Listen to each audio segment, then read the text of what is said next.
Kia ora koutou. My name is Kirsty McLean, and I'm going to be talking you through the crisis briefing for the cyber attack. Now, I understand this is a stressful, potentially scary time for everybody, but there is a plan, and we are moving quickly and efficiently on this. So, we're going to recap what we know so far and then look ahead at vulnerabilities, strategies, and messaging, along with ethical considerations. The situation as we know it dates back to the 11th of October when we received an alert and our security team triaged a high severity incident. They contacted and hired a third-party cybersecurity firm. The following day, on the 12th, suspicious activity was detected inside our network and security protocols were put in place. The 13th of October, we released a public statement regarding this activity and continued our investigations. Yesterday, the 19th, a criminal contacted us with a ransom note claiming responsibility and providing 100 stolen customer records. The records included personal and health-related information, which is sensitive. So we began working alongside Minister for Home Affairs Claire O'Neill, Australian Federal Police, and the Australian Signals Directorate. Today we have released public statements confirming that there has been a data breach and that this is now a criminal investigation. Current vulnerabilities include technical around our infrastructure with access control, detection systems, and any possible ongoing criminal control or malware. Operationally, our systems are down, and so there is reduced services and customer access. Emotional vulnerabilities internally, staff burnout, stress, and uncertainty through a difficult time and with possible overtime as well. Externally, there's a lot of customer distrust, stress, obviously, from our customers, but also the wider public and media scrutiny.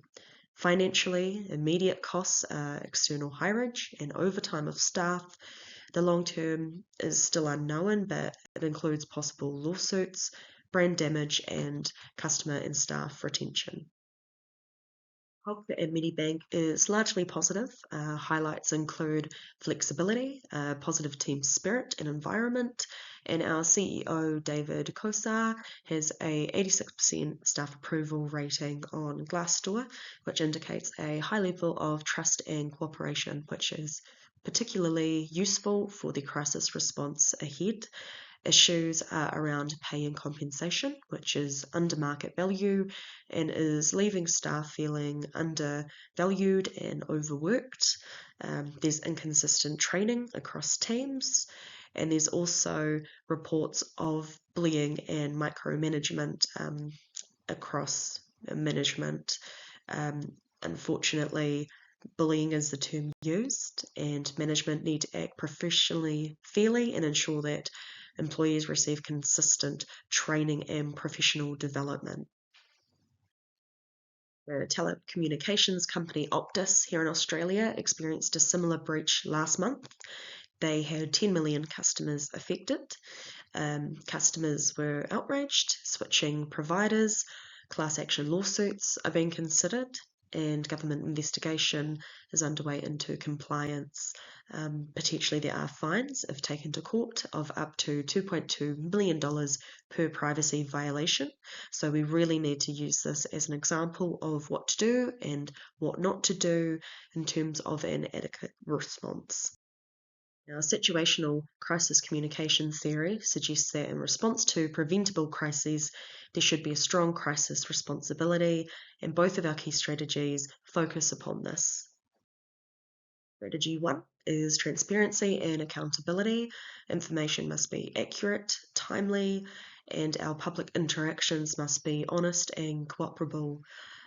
When a spokesperson says no comment, the stakeholders hear I am guilty and trying to hide something.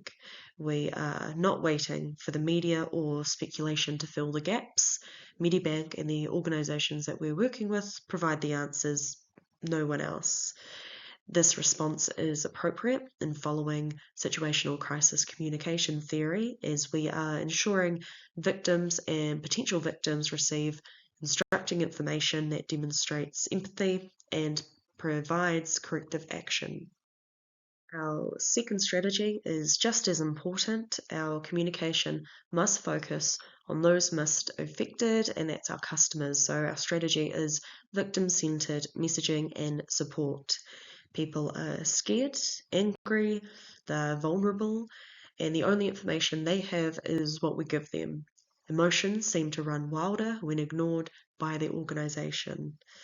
So our language must be compassionate. Uh, we must lead with empathy and accountability, and our updates need to be clear, informative, and genuinely supportive.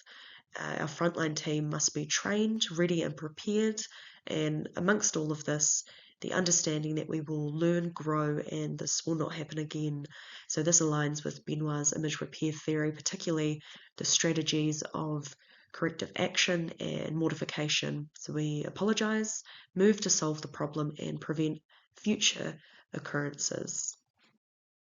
So we have our message map for moving forward, and this is one example, and this concerns our most vulnerable victims, which is our patients with compromised data.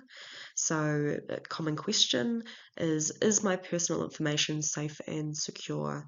So our key messages, systems were secured through leading cybersecurity expertise and tools. And through there, we have some supporting facts that will help enforce this. Key message number 2 is continual system monitoring is underway. Again, supporting facts. Key message 3 is your comfort and privacy is our main priority. So these facts are split across technical, operational, and our customer service focus, focusing on that strategy 2 around our victim support and messaging. Full list of audiences that we will be targeting with these messages are our customers, with empathy, trust, information, and relationship building, the general public and media to ease concern, speculation, and mitigate misinformation. Employees need to be informed and supported, especially those working frontline, talking to customers and the public, and our shareholders and investors. We need to demonstrate capability, control, and answer any and all questions that they may have.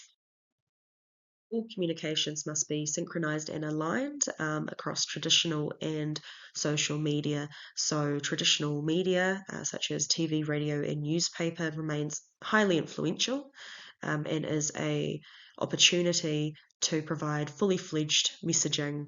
So, it's the base of our narrative. So we can shape public opinion with credibility, authority, in-depth information. And our response is going to be holding frequent briefings with a consistent spokesperson, preparing media kits and frequently asked questions, and responding rapidly to any media inquiries. As Wright explains, social media is fast, interactive, and it has been found that people often turn to it in crises to relieve uncertainty or anxiety. However, it also enables and accelerates the speed of misinformation, which creates echo chambers where content is promoted for being engaging rather than trustworthiness. So, our social media use needs to be widespread and consistent. So, we are there for those that look for us and we reach those that have not.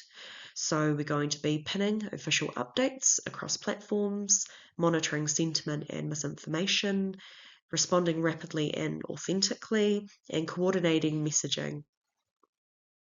Outside of traditional and social media, we should also launch a dedicated crisis update page on our website and equip our customer service team with talking points and escalation pathways. The breach is not just a technical failure, but it brings our ethical practice and integrity into question. The cyber attack has undermined core ethical obligations that Medibank holds towards its customers, stakeholders, and the broader public. So implications include a breach of trust and privacy, and this is at the core of this crisis. It's an erosion of public, particularly our customer trust, and our ability to safeguard sensitive data. This is an ethical failure regarding both individual privacy, autonomy, and the obligations and care we promise our customers.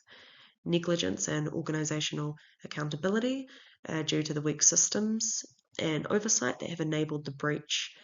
showing a lack of integrity, security, and preparedness, violating the principle of duty to plan for crises for our customers.